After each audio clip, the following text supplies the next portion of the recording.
Taip turim omenyje, kad 3 rungtynės per savaitės, tai gerą energiją turėjom ir gerą kamuolio spaudimą. Ypač pirmoji rungtynių pusėje tikrai kibo žaidėjai į atlapus paprasčiausiai ir pasidarėm tokią, pasistatėm persvarą, kurią pavyko išlaikyti. Norisi tokiu sezono metu mažiau tų ups and downs vadinamų. Ir kas dar. Prieš rungtynės labai akcentavom kamuolius, jos laimėjom ir procentais laimėjom, tai tas svarbu, akcentavom buisų stabdyti labai. Bet tritaškio gynyba nebuvo pati geriausia, tokios naivios pagalbos kažkur, tokie nepilni klauzautai ir mes turim kaip žaidėjai, kaip treneriai, kaip komanda, mes turim matyti tokį didesnį paveikslą, žiūrėti priekį ir neit tik taip laimėti šitas rungtynės, mes turim, kaip pasakyti, būti geresni kiekvieną dieną ir ruoštis tom lemiamom kovom, tas yra svarbiausia. Kaip ir kalbėjote apie tą gynybą, labai daug susikūrėt iš gynybos rungtynių pradžioje, 21 taškų pabėgo, daug perimtų kamuolių, greitos atakos, greiti taškai. Kiek jautėt, kad komanda yra pikta po tų nesėkmių su Klaipėdos Neptūno komanda, kad, kaip sakant, priėmė asmeniškai, kaip Jordanas kažkada sakė?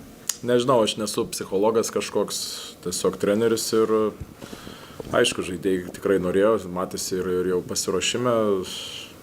Čia tas yra normalu, turime kiekvienas rungtynės taip eiti ir tiek. Mes, sakau, šiemet žaidėm 15 skirtingų varžovų ir tik vieno neįveikėm, Malagos Unikakos, o Neptūnui pralaimėjom ketvirtadalį visų pralaimėtų rungtynių. Treneri, kalbant apie... Tai aišku, žaidėjai norėjo kažkiek to vadinkim, revanšo. Kalbant apie žaidėjus, truputį Adžiai Kaulas pastaruoju metu įsibėgėjo LKL, ar ne? Atrodo, antrus metus taip iš eilės sezono antroje pusėje jis persijungė aukštesnį lygį, ką jis dabar pastaruoju metu tą mėnesį daro ypač gerai, kai LKL jau irgi tą aukštesnę pavarą yra įjungęs. Per daug nenoriu apie tos žaidėjus atskirai kalbėti. Ar gerai, ar blogai, tai šiais laikais niekam nepatinka. Gerai, tai irgi kažkur gal užmigs. Aš vis tiek apie tos žaidėjus overall šnekėsiu gerai. Jie man čia padėjo 181 rungtynės laimėti, tai netyčia paskaičiavom. Tai ką aš galiu blogo pasakyti. Dar treneri, žiūrint tą mėnesį ar ne po Europos pabaigimo, kokį tą, sakykime, progresą jau pamatėte iš tos komandos, iš to požiūrio pusės, galbūt, kai dabar jau irgi minėjot, kad diena iš dienos turit tobulėti, ar ne? Ir koks tas tobulėjimas diena iš dienos ir kaip jis atrodo? Turim jau po truputį, aišku, dar nepilnas mėnesis, bet tas playoffinis režimas kažkur turi po truputį jau tos kibirkštis turi ateidinėti. Ir sakau, mes turim matyti didesnį paveikslą. Kažkas mažiau žaidė, kažkas daugiau žaidė, kažkas gal nežaidė šiandien, tai yra visiškai nesvarbu. Mes 3 rungtynės per savaitę turim ir mes turim matyti didesnį paveikslą, kažkur kažką gar pataupyti, kažkur kažką minutės, kad ant tų lemiamų kovų mes būtume topinę savo versiją. Tai tas yra svarbiausia ir sakau, ta esmė tą paveikslą matyti didesnį. Praėjusią savaitę Stevenas patyrė traumą ar ne, paskelbė komandą apie tą sužeidimą, bet kiek galbūt to išgąsčio iš tikrųjų buvo komandai, kai pamatėte tą sužeidimą ir ar, sakykime, tą diagnozę šiek tiek, kaip pasakyti, numušė akmenį nuo širdies, kuri buvo? Jo, ten galėjo būti blogiau, ir vaizdas buvo blogiau, ir kai tyrimus darė, atrodė, kad bus blogiau, bet atsipirkom tokiu, kaip pasakyti, to tik tai išgąsčiu ir neilga reabilitacija ir manau savaitė kita jisai tikrai grįž prieš playoffus, tai net nebejojam ir svarbiausia vėl prieš tos playoffus būt visus žaidėjus turėti sveikus, pasiruošusius, motyvuotus ir jokių net mikrotraumų neturinčius.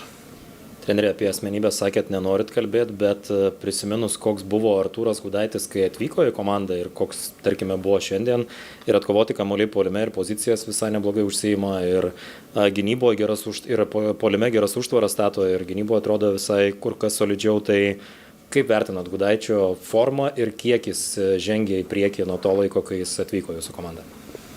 Dirbam visi vienodai, stengiamės vieni kitus stumti. Ir žaidėjų vertinimais turėtume užsimti po playoff. Tai čia turbūt tas yra svarbiausia. Mes nenorim kažkur per daug overexcited būti kažkur po vienų rungtynių, po kitų rungtynių. Čia sakau, daug dabar tų rungtynių ir nesinori paskui nusivilt, kažkas atrodo jau ir paskui vėl kažkur. Tai žinot, čia toksai to krepšininko gyvenimas, čia kiekvieną dieną tu nebūsi tam top tam lygmenį, bet sakau, visi gerai dirba, drąsiai galiu pasakyti, kad geriausia grupė per 5 metus žaidėjų treniruočių prasme, bet ar tas kažką atsilieps rezultatuose bus matyti sezono pabaigoje, čia tą nieko kaip pasakyti, nieko garsiai nesakau. Ir kiek teko matyti, Javono Graveso šeima šiandien buvo atvykusi, bet minučių negavo jis šiandien. Kaip reikia jį įvesti labiau žaidimą, kiek jūs stengiatės per visą sezoną ir kur jis labiausiai stringa ir kokia apskritai jo situacija yra komandai dabar? Jo situacija yra ta, kad jisai sveikas žaidėjas ir jisai šiandien buvo 12, bet negalime visų žaisti, nebus visi žaidėjai laimingi tą dieną, o ten atvažiavo ar neatvažiavo, tai žinot, jeigu mes čia šitus pradėsim žiūrėti, kas kur ką, tai nežinau, žais Mažeikiuose labai daug minučių ir tiek žinių, tai nematau čia jokios, čia yra normali komandinė pergalė ir normalus, kaip pasakyti, rotaciniai reikalai, turint 3 rungtynės per savaitę. Ir ko trūksta, tai kiekvienam kažko trūksta, o Javonas pastaruoju metu labai daug dadėjęs yra gynybai ir norisi, kad jis savo tą pasitikėjimą per gynybą kaip pasakyti, įsineštų ir į puolimą. Nes puolime tikrai yra talentingas žaidėjas, būt geresniam su užbaigimu, nes atrodo ir apeina ir viską kažkur paprasčiau reikia užsibaigti ir viskas. Ir mes jį turim sveiką, gyvą ir pasiruošusi. Tai šiandien nežaidė, tai nereiškia, kad vėl žiūrim į tą didesnį paveikslą.